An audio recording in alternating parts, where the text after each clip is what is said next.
Rancangan Kitab Undang-Undang Hukum Pidana atau RKUHP menjadi salah satu regulasi yang telah dimatangkan oleh pemerintah.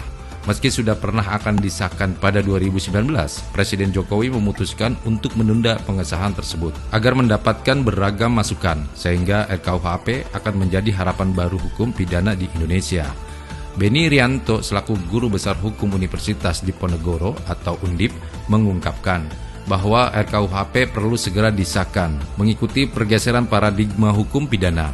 Dirinya menjelaskan, ada pergeseran paradigma dalam ajaran hukum pidana saat ini, yakni dari paradigma keadilan retributif atau balas dendam dengan penghukum badan menjadi paradigma keadilan yang mencakup prinsip-prinsip keadilan kolektif, restoratif, dan rehabilitatif bagi keduanya. Beni juga mengungkapkan adanya protes terhadap RUU KUHP diprakarsai oleh minimnya keterlibatan partisipasi publik dan beberapa pasal yang kontroversial. Untuk itu, pemerintah sudah banyak melaksanakan sosialisasi ke berbagai ibu kota provinsi melalui diskusi dan seminar.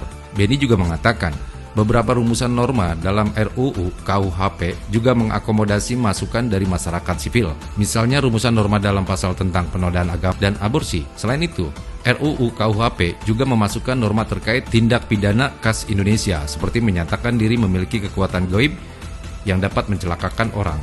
RUU KUHP, lanjut Beni, juga mengakomodasi nilai-nilai budaya dan bangsa. Hal-hal yang paling penting dalam RUU KUHP adalah memasukkan norma yang melindungi Pancasila berdasarkan berbagai pertimbangan tersebut. Beni mengungkapkan bahwa subsidi RUU KUHP sudah sangat ideal sebagai norma hukum pidana nasional. Maka hal tersebut perlu segera disahkan, mengingat anggota DPR pada tahun 2022 ini masa sidangnya tinggal 2 kali. Pada kesempatan berbeda, Kepala BIN Budi Gunawan menyebutkan bahwa KUHP yang digunakan Indonesia saat ini merupakan peninggalan zaman kolonial Belanda dan secara politik hukum belum mencerminkan nilai-nilai budaya bangsa, apalagi nilai-nilai dasar falsafah negara yaitu Pancasila.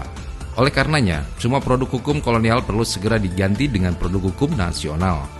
Budi juga menjelaskan bahwa gagasan pemerintah untuk mengajukan RKUHP kepada DPR merupakan kehendak yang patut diapresiasi.